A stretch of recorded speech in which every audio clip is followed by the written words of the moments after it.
Graça e paz, meus irmãos.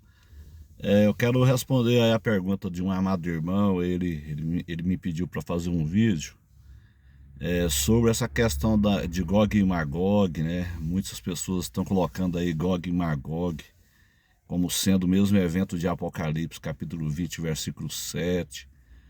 Outros estão colocando Gog e Magog antes do arrebatamento da igreja. Mas eu quero dizer aos irmãos que eu tenho um vídeo aí no canal. O título do vídeo é só você entrar no YouTube aí no meu canal e digitar assim: em que momento a Rússia invadirá Israel? Eu explico lá. E a questão de Gog e Magog de Ezequiel 38 e Apocalipse capítulo 20, versículo 7. Não é o mesmo evento, eu também tenho um vídeo sobre isso. É só você digitar assim lá no meu canal. Entra no meu canal e digite assim: Gog e Magog de Ezequiel 38 não é o mesmo evento de Apocalipse 20, versículo 7. Você vai achar o vídeo. E se você quiser mais informação sobre Gog e Magog de Ezequiel 38, você entra no canal, no YouTube e digita assim: Gog e Magog, Meno Cálice, da chamada da meia-noite. Ninguém melhor para explicar isso do que um judeu messiânico que tem uma igreja em Jerusalém. O Meno Cálice, ele dá um show ali naquela mensagem. Então a gente vê essa confusão escatológica, meus irmãos. Se Gog e Magog de Ezequiel 38 se cumprisse com a igreja na terra, seria até bom, sabia? Imagine você liga a TV, e aí na TV fala assim, os jornalistas dizem assim: a Rússia invadiu Israel. Aí você sabe que é Gog e Magog de Ezequiel 38. Talvez assim, esta igreja morta acordaria. Mas eu acho que não acordaria, não. Não adianta, não. Ó, aquele problemão que aconteceu, que eu não posso falar aqui. Os irmãos sabem daquele problemão que afetou o mundo todo. O povo continua do mesmo jeito, sem arrependimento, sem mudança de vida. Para que mais prova do que aquela? E ninguém mudou de vida. Muita gente continua do mesmo jeito. Foi só passar o problemão, o povo tá aí na gandaia, tá aí bebendo, farriando, jogando. Então o povo não tem jeito, o povo é só Jesus para ter misericórdia. Então a grande tribulação vai ser para poder corrigir esse povo que vai ficar. Então, eu até gostaria que, que, que a batalha de Gog e Magog fosse antes do arrebatamento, mas não é. A Bíblia é muito clara sobre isso. Em Ezequiel 38, versículo 11, lá fala que Israel vai estar habitando em segurança.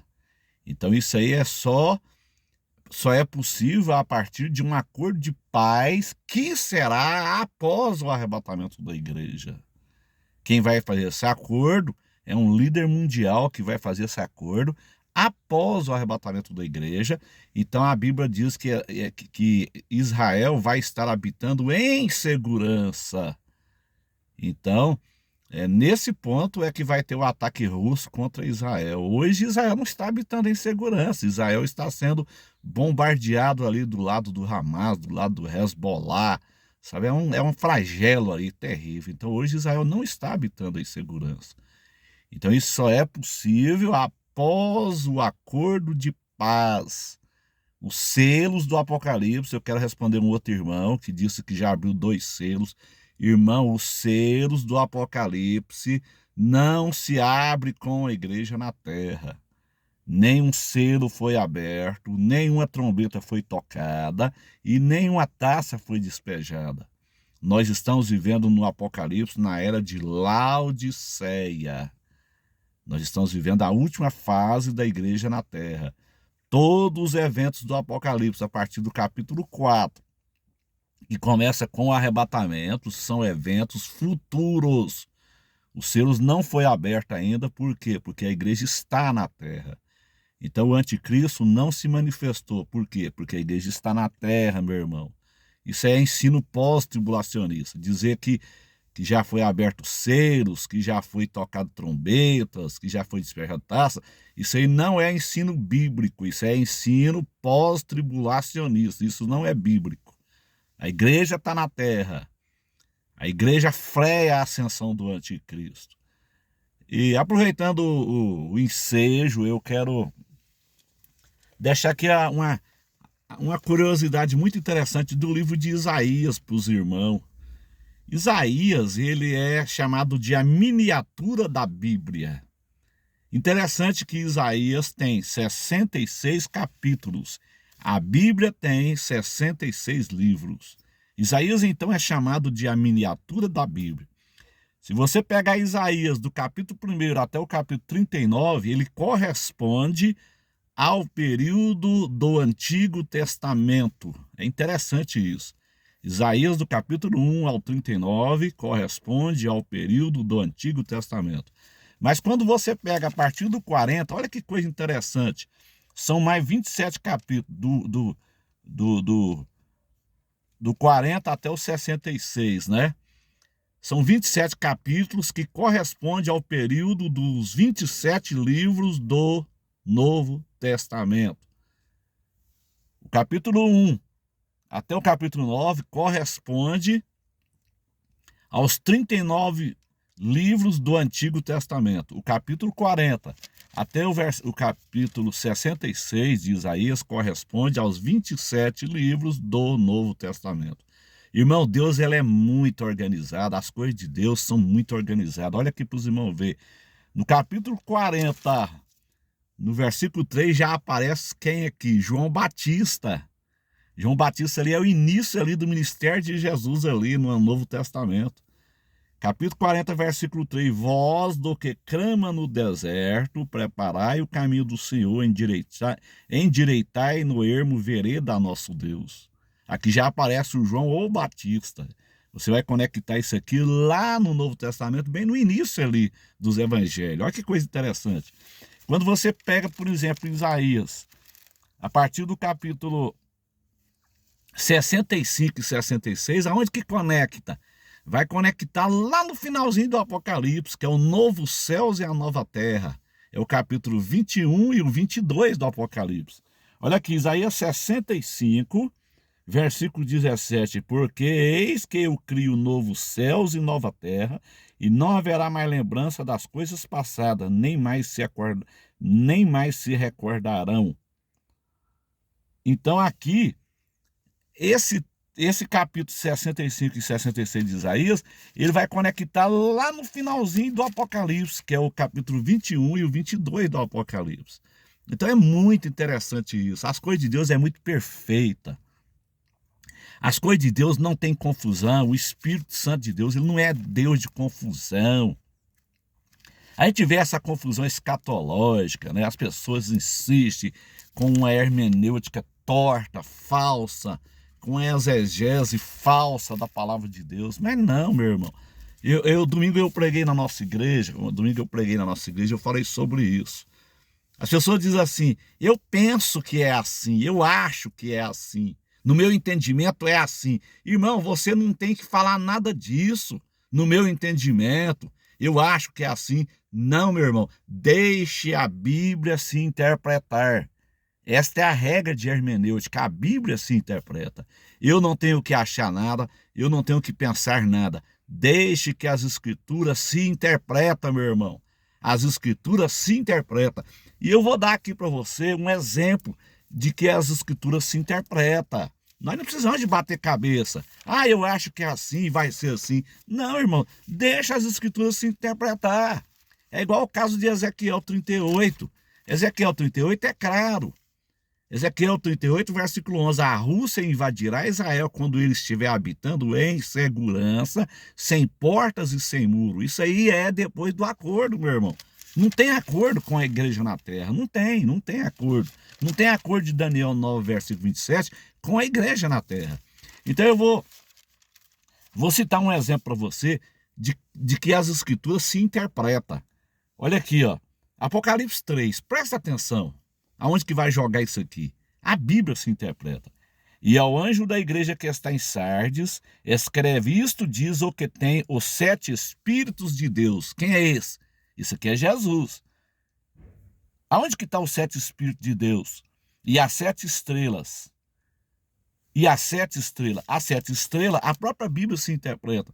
Apocalipse, capítulo primeiro versículo 20. O mistério das 7 estrelas que viste na minha destra e dos 7 castiçais de ouro. As 7 estrelas são os anjos das 7 igrejas. Tá vendo aí?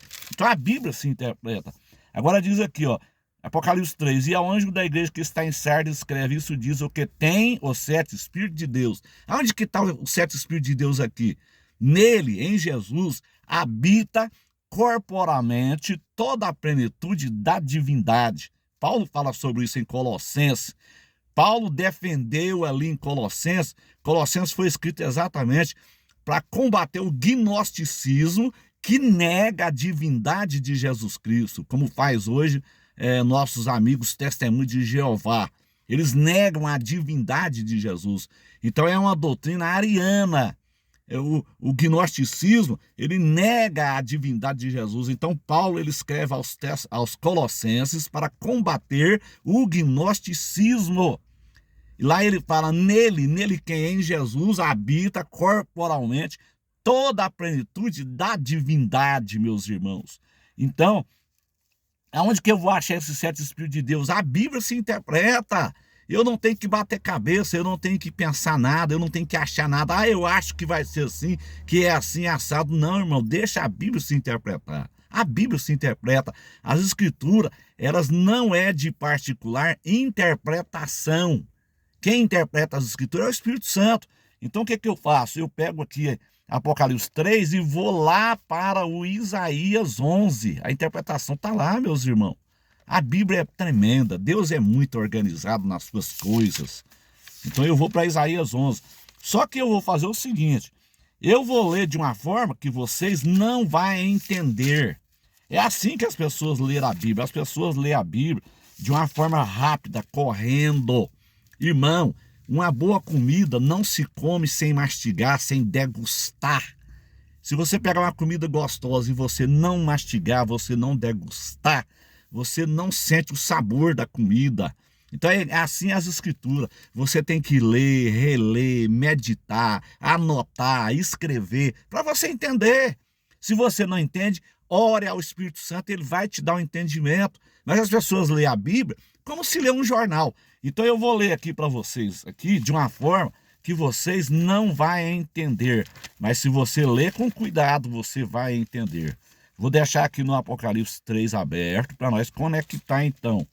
Apocalipse 3 vai conectar com Isaías 11. Essa aqui é a hermenêutica, irmão. A Bíblia se interpreta. Primeiro vou ler aqui o Apocalipse então. E ao anjo da igreja que está em Sardes, escreve: isto diz o que tem os 7 Espíritos de Deus. Esse é Jesus. E as 7 estrelas, nós sabemos que as 7 estrelas, a interpretação está em Apocalipse, capítulo 1, versículo 20, né? Isso aí é a interpretação, a Bíblia se interpreta. E as 7 estrelas, isto diz o que tem os 7 Espíritos de Deus e as 7 estrelas. Onde está os 7 Espíritos de Deus? Ele está aqui em Isaías, capítulo 11, versículo 2. Mas eu vou ler de uma forma que você não vai entender. É dessa forma que as pessoas leem a Bíblia. As pessoas leem a Bíblia de uma forma rápida e correndo. Olha aqui. Porque brotará um rebento do tronco de Jessé e das suas raízes um renovo frutificará. Vou ler o versículo 2 de uma forma que você não vai entender, meu irmão. Olha aqui. Repousará sobre ele o Espírito do Senhor, o Espírito de sabedoria, de entendimento, Espírito de conselho, de fortaleza, Espírito de conhecimento e de temor do Senhor. O que você entendeu aí? Nada. O que você entendeu aí? Eu li de uma forma rápida. Eu não parei, eu não meditei. Eu li aqui, eu peguei a comida saborosa aqui, comi ela, engoli ela sem mastigar, não mastiguei, não meditei, não parei para pensar. Então é por isso que as pessoas não entendem a Bíblia. É igual a comida boa. Se você comer uma comida boa e não mastigar, você não vai sentir o sabor da comida. Agora eu vou saborear o texto. Vamos saborear o texto agora? Anote, pega um papel, pega uma caneta aí, anote. E vou anotar aqui no dedo para vocês ver que coisa tremenda. Repousará sobre ele o Espírito do Senhor. 1. Anote aí. O Espírito de sabedoria. 2. De entendimento. 3. O Espírito de conselho. 4.